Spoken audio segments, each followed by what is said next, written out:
Okay sir. Sir మాది శివాలపల్లి గ్రామం, చెన్నూరు మండలం, వైఎస్ఆర్ జిల్లా. మరి ఈ గ్రామంలో పురాతనంగా ఉన్నటువంటి రామాలయాన్ని తొలగించి కొత్తగా రామాలయాన్ని నిర్మించడం జరిగింది. అయితే ఈ యొక్క గుడి నిర్మాణానికి ఈ గ్రామ ప్రజలు యావత్ మంది, ఈ గ్రామం నుంచి వేరే ఊళ్ళో పోయి చేరినీళ్ళు కూడా వాళ్ళ సహకారం కూడా ఉన్నది. ఆ విధంగా మేము 11 లక్షల రూపాయలు టీటీడీ బోర్డుకు డబ్బులు కట్టాం. కడితే వాళ్ళు 50 లక్షల రూపాయలు శాంక్షన్ చేసి మాకు ఈ గుడిని నిర్మించి ఇవ్వడం జరిగింది. మిగతా కార్యక్రమాలన్నీ కూడా గ్రామంలో ఉన్నటువంటి వాళ్ళమే పెట్టుకొని జరుపుకుంటున్నాం.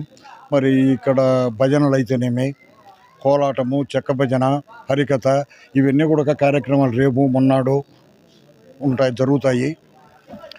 ఈ యొక్క గుడికి ఈ గ్రామ ప్రజలలో విశేషం ఏమిటంటే, కూలికి పోయేటువంటి ఒక వ్యక్తి షేక్ మస్తాన్ ముస్లిం 10,000 రూపాయల డబ్బులు నేను కూడా శ్రీరాములకు చందా ఇస్తానని ముందుకొచ్చి డబ్బులు ఇవ్వడం చాలా సంతోషం వేసింది.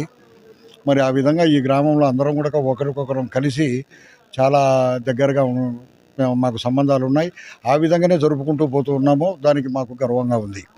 మరి శ్రీరాముడు, లక్ష్మణస్వామి, సీతమ్మ, ఆంజనేయుడు, వినాయకమయ్య స్వామి రేపు ఎల్లుండి తెల్లవారుజామున 2 గంటలకు ప్రతిష్ట జరుగుతుంది. తర్వాత 10 గంటల నుంచి సీతారాముల కళ్యాణం కూడా జరుగుతుంది. ఆ తర్వాత ఈ 3 రోజులు కూడా అన్నదానాలు కూడా ఉన్నాయి. ఇదిగాక నాగులకు కూడా ప్రతిష్ట చేయడం జరుగుతుంది. ఆ నాగుల విగ్రహాలు కూడా పూర్వకాలం నుంచి ఉన్నవే. ఆ విగ్రహాలను తీసి కొత్త విగ్రహాలను పెట్టి ఆ వాటికి కూడా ప్రాణ ప్రతిష్ట చేసి ఆ విగ్రహాలను కూడా ప్రతిష్ఠించడం జరుగుతుంది. ఇకపోతే నడివీధి గంగమ్మ అని ఆమెను కూడా తీసుకొని వచ్చి, పూర్వం మేము ఊరిగా రాళ్ళు పెట్టి చేసుకునే వాళ్ళము. ఈరోజు గంగమ్మ తల్లికి కూడా యంత్రం వేసి ఒక శక్తిని బిగించి అక్కడ స్థాపించడం జరుగుతుంది. నడివీధి గంగమ్మకు కూడా మేము పూజలు చేసుకుంటూ ఉంటాం. ఈ 41 రోజు ప్రతిష్ట తర్వాత 41 రోజు తర్వాత గంగమ్మకు జావర చేసి అన్ని కార్యక్రమాలు కూడా వైభవంగా చేసుకుంటామని ఈ సందర్భంగా మీకు మేము తెలియజేసుకుంటున్నాం.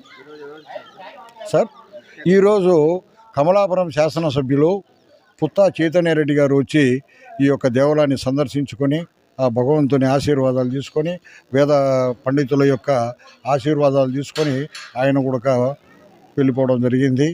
రేపు కొంతమంది నాయకులు వస్తారు, ఎల్లుండి కొంతమంది నాయకులు వస్తారు. వాళ్ళందరూ కూడా దేవుని మీద భక్తిభావాలతోనే ఉన్నారు. నా పేరు ఆదిమూలం వెంకట శివయ్య యాదవ్. నేను మాజీ సర్పంచ్ ఈ గ్రామానికి. ఆ దేవుని ఆశీస్సులు ఈ గ్రామ ప్రజలకు, అదేవిధంగా అందరికీ కూడా ఉండాలని ఆ భగవంతుని ఎల్లవేళలా కోరుకుంటూ సెలవు తీసుకుంటున్నాను.